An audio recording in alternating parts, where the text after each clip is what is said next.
Hi, welcome to class. We're the only two right now, but the other ones will show up eventually, right?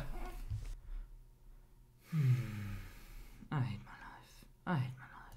And Professor Sunreis Productions! Hello class, Professor Sunreis here. In today's class we're taking a look at the Bystial Dragon controllers, which I've used at the Giant OTS here in Cologne, and I'm gonna go over the side-taking patterns I had for all of the matchups. So I prepared for Kashtira, Branded, Sprite, and then random off decks, and I'm gonna quickly go over what I side in, what I side out, going first and going second, and what my reasonings are for these, and then afterwards I'm gonna go over a few tips and tricks and like broad game plans against each deck which I had at the OTS, or in general just in the meta currently. And then in the latest part of this video we'll quickly go over the future I see with the deck and what my attacks are, what I'm testing with here and there. We'll probably go over these in different videos in depth in the future depending on the success I have with the techs. But yeah, without further ado, don't forget to like and subscribe, leave some feedback down in the comment section below, and let's get right into the video. So before we go into the actual card by card for each matchup, I quickly just want to give you guys the deck list, which I'm going to put in here, and then the side deck in general, what my thoughts were for each card. So I wanted to have 2 Lightning Storms, and mainly because it's just really good against a lot of decks. Like against Sprite, this is really good for us because we don't really care about the monsters and we can just hit their back row. Against Sword, so this can be really good, and together with Cosmic we have 5 cards against Labyrinth or any other stun strategy, which of course is really good. We cannot get all of the bad cards out of the main deck, but in general I really just wanted to have 5 slots for stun decks just because this is a weird giant OTS and I didn't want to get overrun by stupid stuff. Then we have the 3 going second slots. I always like going first slots, sorry. I always like to have 3 going first slots in my side deck just because it makes siding, if we're going first, so much better. And having these pseudo auto-win cards really helps you combat your opponent's auto-wins cards. For example, this deck hard loses to Lancia, but if you get Lancias and you have an anti-spell against Kashtira, for example, they probably wouldn't play it, but just in theory, the opponent will also just skip their turn. So you can essentially trade turn skips with the opponent if you play these, so I really wanted to have them. And they also really help you protect your back row from Lightning Storm, Feather Dusters, etc. And then lastly, I had 3 Gamma and 1 Driver and the Contact C. Contact C was there against Branded, but also really good against Kashtira, together with the Gamma, which is again a very generic card which you can side in against basically everything, but these also really helped against Kashtira's Rise Hard Control, which we will now take a look at, because the first deck we will be talking about will be Kashtira. So for going first against Kashtira, I would always side in my 3 going first slots, of course. In this case it's 2 anti-spell and 1 appointer, and the 3 Contact C just because it really helps against the Rise Hard Control. And then I sided out 3 Ash. This is a recurring theme because a lot of the times anti-spell will just hit their consistency spells anyways, and Ash oftentimes will just hit exactly these. So a lot of times I will just side out these cleanly and no matter what. And then the 3 Nips I sided out just because against us especially, people will just go for a Rise Hard Control. Just it doesn't make sense to play into a Nibiru for that deck because a Rise Hard just completely stops us anyways. So I just really wanted to side this out and have something important and strong against them. And Contact C really stops them from going into a Rise Hard a lot of times, just because if you Contact C them on their Fenrir summon or on their Unicorn summon, it really makes them struggle to get into their bodies as well. Just because if you do that on the Fenrir, they need to tribute summon over the Contact C, because otherwise they cannot make any XZs because they're XZs locked and they don't have, like, they can't just go for anything after they use their Theosis. So it just really makes it hard for them to extend into a Rise Hard Control. And if you can handle a Fenrir/Unicorn on board, or like both of them, you should be in a very fine situation, especially going first if you've used your resources already and you are in your resource loop. So for going first, I felt like this game plan was pretty sleek. And for going second, we have this side-taking pattern. Going in, we have the Gamma package and the Contact C again. This just really helps against the Rise Hard Control. The Gamma would always go on the Fenrir just because it gives them basically 2 level 7 bodies. You can in theory hit the Unicorn as well, but I would just really like to do it on their Fenrir. It turns off any additional level 7s they have in their hand, which they can just summon off for free. So it's really good against that because it basically trades 2 for 1. Not only does it get the body, but it gets the Surge, and the Surge usually gets another body. So Gamma is really good against that. Also, some people do play Shifter, and this covers that as well. On the Contact C, same reasoning. And then again, the Nibiru out because they're just really bad in the matchup and especially in the playstyle. And this is most of the time the amount of engine I side out. The 2 Albions, just having a conditional upstart in your deck going second doesn't really do anything, especially because if you cannot activate it under Rise Hard, what's the point? Then the second regain, just because going second, it is not the priority to get that set up, so you don't want to brick on that. And then one normal summon, because the additional consistency we have going second should be enough. And then we really just want to get all of our cards alive. So we have these 7 out and these 7 in against Kashtira. And for overall tips and tricks, like I already said, stopping a Rise Hard control is the most important aspect we should have to focus on, and we should always put all of our effort into that. Spot removal, I would always say for the Theosis, for example, if they start with the Unicorn, most of the time they would go battle phase, and then you can just save yourself and you just will survive, and then you can grind with them. Because if they don't do that, you can just use your Seal or your Branded Beast on the Unicorn if they activate the Theosis. So that will be very unbeneficial for them. So they will, most of the time, will go battle phase. We bounce the Unicorn, we get some resources going, and then we try to, like I said, get the spot removal on the Theosis. Effect negation always on the Fenrir because it gives them the additional level 7 body. You could argue that you want to negate the Rise Heart as well, because it does give them a level 7, and if you negate it, it's not a level 7 anymore, and then they need the additional extender. But Fenrir most of the time will get them to that, and if they already have the Rise Heart hard drawn, they will just get the Kashtira Scareclaw, and then they have the additional level 7 extender anyways. So I think it's safe to say that negating Fenrir should be the play. Contact C I would always go for on the third body. So if they go for Kashtira, Unicorn, Fenrir, and then they most of the time summon the Ogre, then you can hit them with the Contact C. That makes it so that they will probably not have an additional tribute summon and then the extender to completely extend through.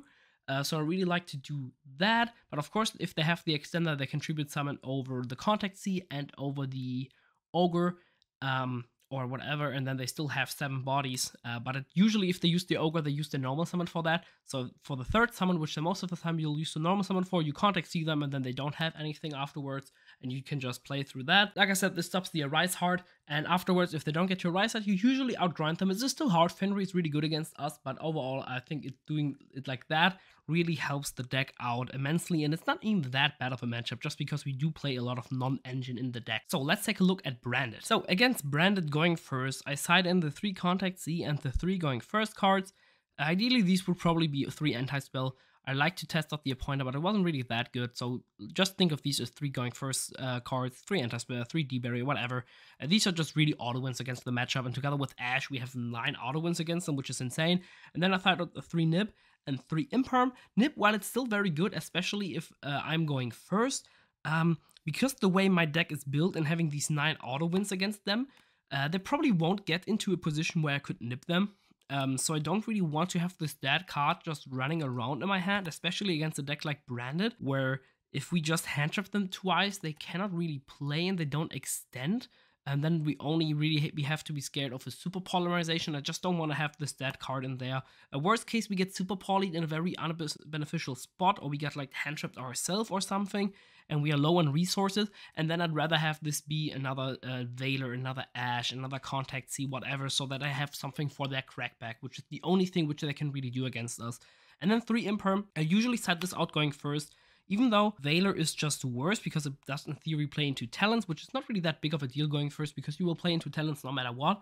Imperm can hit the Branded opening target in the draw phase, but the problem with Imperm is that you have to set it, and then you just lose too evenly a little more, which you don't really do at all. So I just really wanted to maximize my resources I have under evenly, which is a card which a lot of people are playing currently, and which we don't really care about, because if we survive the turn, we usually win. And then I'd rather have the Veiler in hand than the Imperm set, just because of evenly, like I said. And then also Veiler is a light, so it is a little more consistent for chaos-based reasons, or if we want to get our Bystials alive. Though against a Despia, it doesn't really matter because we will always have them alive. So these are my side deckings for going first and for going second. It is pretty simple. We just play the 2 Albion and the 1 Regain out, and then we put in the 3 Contact C, just because, like I said, it is really good against them, and we don't really need to have all of these resources. Yeah, Albus is really strong against the deck. You just have to be careful, but more on that later. And I do keep the Nib in, because if we have a Nib in our hand, we can make them commit a little bit. For example, if we don't have an Ash and we have like Imperm, Bystial, Nib,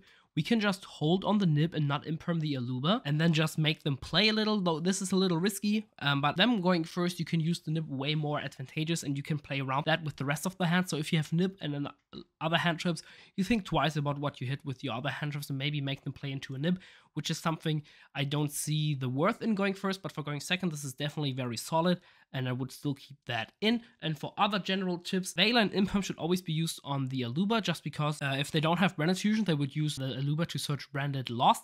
And if they have Branded Lost, you cannot hit any of the fusions with Veiler and Imperm, so you're basically forced, and it's still a very decent trade for you. Contact C, I usually always go on for the first summon. It makes it really awkward for them to play. You can get hit by, for example, if they summon Cartesia first, you Contact C, they can in theory make, what's it called, with a poly, if they have it, or they can just make a random body, but afterwards you've put them through so much of their resources already just with this one card. It's really hard, and most importantly, what you can do is if they summon Cartesia, use the Contact C, and then on rest they want to summon with it and go into just random bodies, whatever, maybe they have an Albaz in hand, and this, you can just use Seal, bounce the Contact C, they can then go into a decent summon, but afterwards you can just Contact C them again, because this is not once per turn. So this is a really strong card against that matchup, especially because of Seal, and I really like how it plays. And I've never gone bad with just Contact C on the first summon, especially if you have like a Veiler or an Imperm for the Cartesia. It's so hard for them to extend afterwards. And if they play the Sprint guy, using Branded Fusion to go into Sprint is really good for us, just because they cannot really hard extend afterwards, and it's just really overall solid. Bystials, I would always save those for a Branded in red, a Lubellian or Albion Grave effect or Summon effect, depending on the Bystial. For example, if it's Magna Mode, I would always use it in my turn. If it's not a Magna Mode, you could argue to use it in the opponent's turn to hit the Branded in red. So it is really hard to use them or to know when to use them, but they're really strong in the matchup, and you will always get some nice value off that, in my opinion. And then never, never, never use your Fallen of Albaz if the opponent has a set card. Fallen of Albaz is insane, and in testing I figured this card is the most broken thing against the matchup, because you can get into it with Seal, you can get into it with a Tomb, you can search of Magnama to get rid of a Drew's Worm. The problem is though, that if they have a set card, and for example you go into it with a Tomb, which is very likely, because if you resolve Magnama against them as a hand trap, you have another body, maybe they have a random Albion still on the field, you try to go for an OTK, they just have one set, one Albion on field, you go into a Tomb, you summon Albaz, pitch one, and they flip their set. It's a super polymerization. They use your Atum and your Albaz to go into a Mirror Jade. You don't want that to happen. So while Albaz is really good against them, you never, never, under no circumstance, use Albaz into an unknown set, because it just might as well lose you the game. This is very important, because these are just losers you don't want to go for. So never, never, never, never do that. I've done it, trust me, it's not good. But breaking the board is very easy if they don't have a set, so keep that in mind, of course. Overall, the matchup is quite easy, I would say, because they cannot really play Alba Lenatus, which was the biggest reason I was scared for in the beginning of the format, but Kashiwa does put a hinder on that, because they have to play weird side deck, extra deck ratios, so that is very good for us. And we are pretty good on hand traps together with the Bystials. We played 18 hand traps main deck against the deck, which tries to go all into a meta with a lot of board breakers right now and go for the lock, especially post side.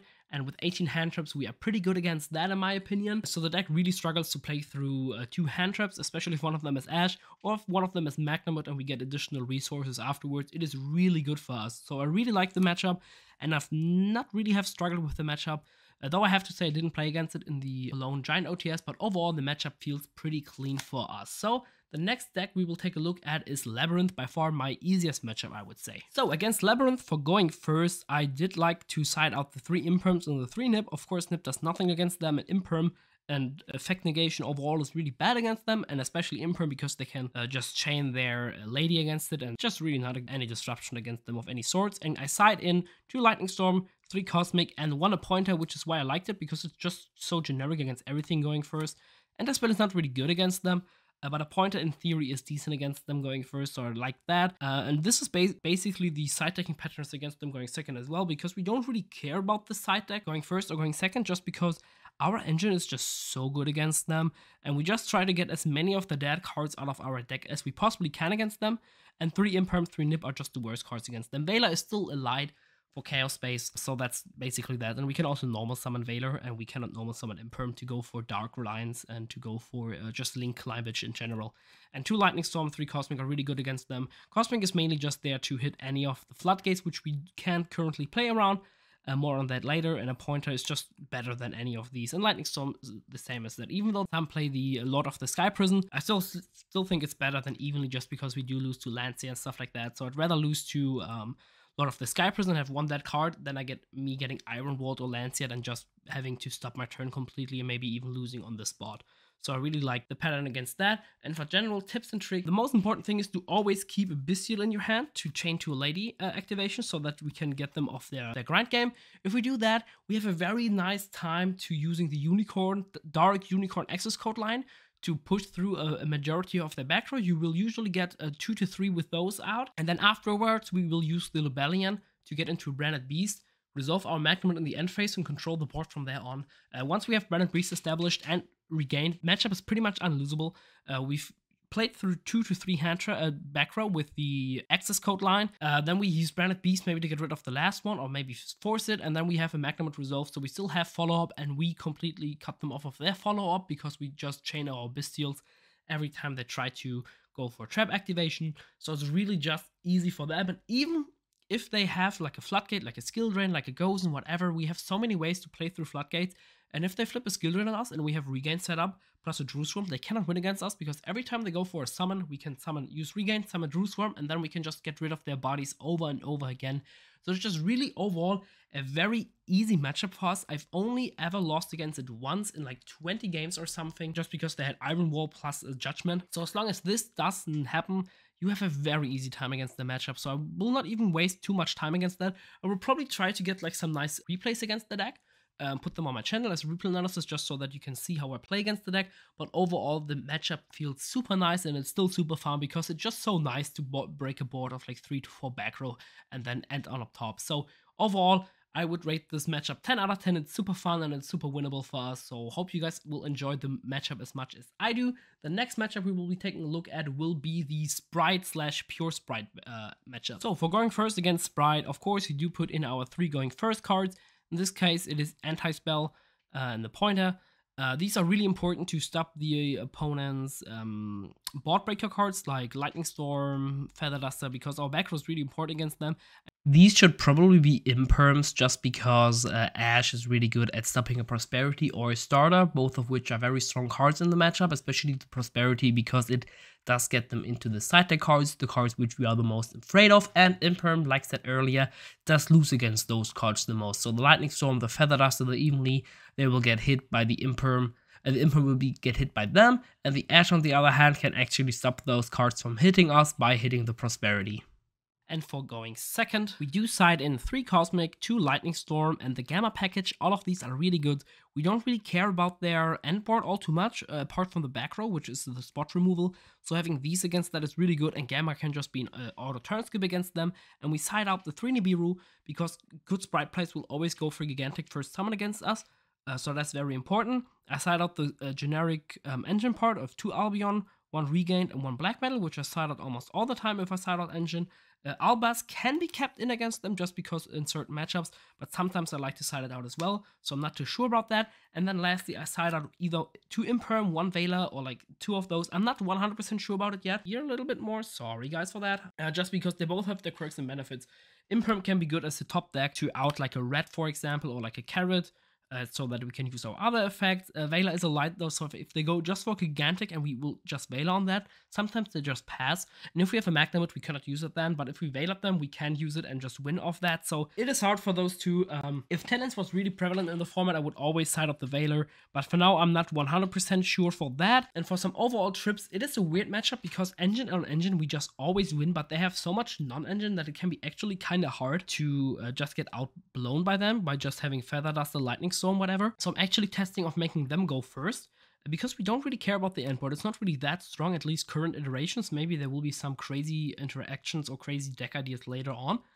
But for now, the end board is just really lackluster. Hand drops are really bad against them, but board breakers are pretty solid because they don't have a choke point anymore.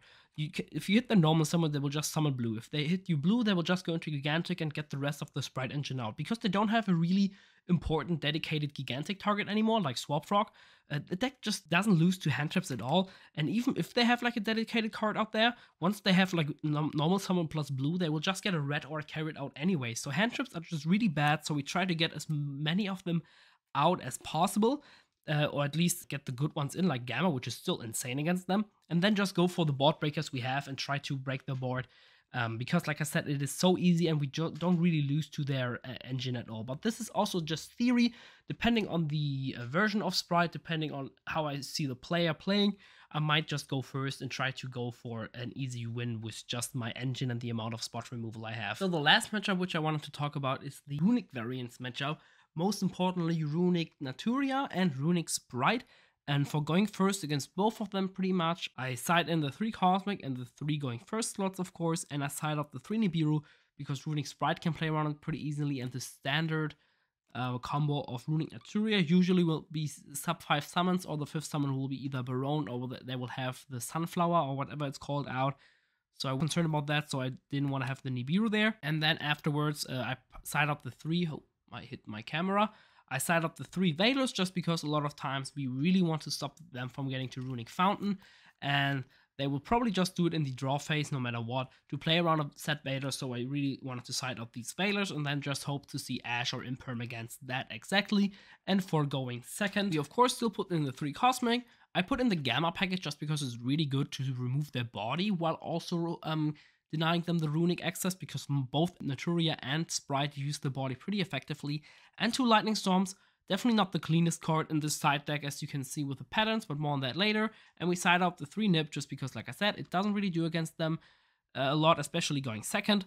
2 Albion, 1 Regained, because we don't really need it in that matchup, though you could argue to keep the Regained in against pure Runic. But I didn't really prepare for that matchup all too much. And then the 2 Veilers out because, like I said, they play in the draw phase, so we can't really hit them with that. And for general tips and tricks, Veiler is just worse than Imperm in this matchup, so we'll always side that out in this matchup. Overall, the matchup is pretty scary because they can actually outgrind us. They have really good in-engine spell trap removal in Runic Destruction, so it can be really hard for us. If they've resolved their first fountain, it will be an uphill battle from there onward. Good thing about that, especially against the Runic Sprite variant, is that they cannot force out the seal with the battle phase because they don't have one. So against that matchup especially, the seal will be very good, but against Runic Naturia, which is what I'm really scared about, it is a very hard matchup, and I really wanted to prepare for that, but overall I didn't really do that. Luckily, I only played against Runic Sprite, which is way more accessible, but the 2 Lightning Storms and the Runic Naturia matchup, plus the Kashtira matchup and the Nibirus are like the weird spots I had in the main/side deck. As you can see, Lightning Storms were put in a lot of times, but they didn't really put in a lot of pressure against those matchups, and they weren't really that clean. And then the 3 Nibirus, they were just sided out a lot. Well, this is not really that bad. It's really good to have like a generic card going first in the main deck for all of the rogue decks there. Overall, I think this deck can beat rogue decks quite effectively just because of the deck's composition with the amount of starters we have, so the consistency is there. We still have 12 non-engine slots, so random not as strong rogue decks can just really struggle against those, especially because our engine will just be better in terms of grind, and probably also just in terms of offensive power, which we can put on, but especially just the grind, so we don't really need to prepare for rogue decks all too much. Overall, these will be the slots which we will definitely take a look on later on in the video, in the last slot, because we need to fix those slots. Nibiru just came out way too often, even though it's a very good card, and sometimes it's a very good floodgate-ish card going first, like it's the generic anti-spell in the main deck, where if you have this with your end board, you're pretty safe, but this is just not good enough in my opinion, especially if it's the worst card into our 2 only hard matchups in the meta, being Kashtira and the Naturia Runic deck. So we really just want to have a better card in the main deck against that, because if we side it out so often, why is it even in the main deck in the first place? And I think that's it for the side decking patterns against the deck. I will have them listed on here as well. Like I said, we should probably take out the Nibs and the Lightning Storm just because they are just too bad in a lot of scenarios. And other than that, let's take a look at the future of the deck and my future ideas I have with it. So, for the future of the deck, just what I've noticed in my testing here and there, I figured that Lancia was getting more and more popular, so I really wanted to be prepared for that, and need to change something in the main deck, because if you take a look at all of our starters or anything, the deck just doesn't function under Lancia, and it would be very important for me to at least have some cards which can play under Lancia in there. So I'm thinking about adding either a Noctivision into the main deck, or 2, or maybe even 3, hopefully 3. Maybe cutting out on the Black Metal Dragon engine and maybe putting in another normal summon like the Chamber package, just because it can play under Lancia, just because normal summon Chamber get Tiding is at least some sort of disruption, especially against Sprite, which would most likely play the Lancia. Against Labyrinth, we can't really play. If they Lancia us, we just don't care. They cannot OTK us, really. Kashtira probably won't Lancia us at all. Don't think they would play that card, but maybe they would, depending on the rest of the meta, but it just seems kind of weird against to play it. So yeah, Lancia is the biggest thorn on my eye in this current meta. It's getting more and more popular. I was scared of it in the beginning, but it wasn't really popular. But now, especially Sprite player has started picking it up, and Swordsoul players. So we really need to be prepared for that, and we need to do some changes with the main deck. And then lastly, of course, the Nibiru slots and the Lightning Storm slots need to be swapped out for cards which are good against Kashtira and good against Runic variants, respectively, in the main and in the side deck. And I have some theory for that. Definitely stay tuned for those ideas in the next video, probably, or in the one after that. I'm not quite sure yet. Hope you guys enjoyed this video. Class is dismissed. You guys are free to leave. Professor Sunreis out. Peace.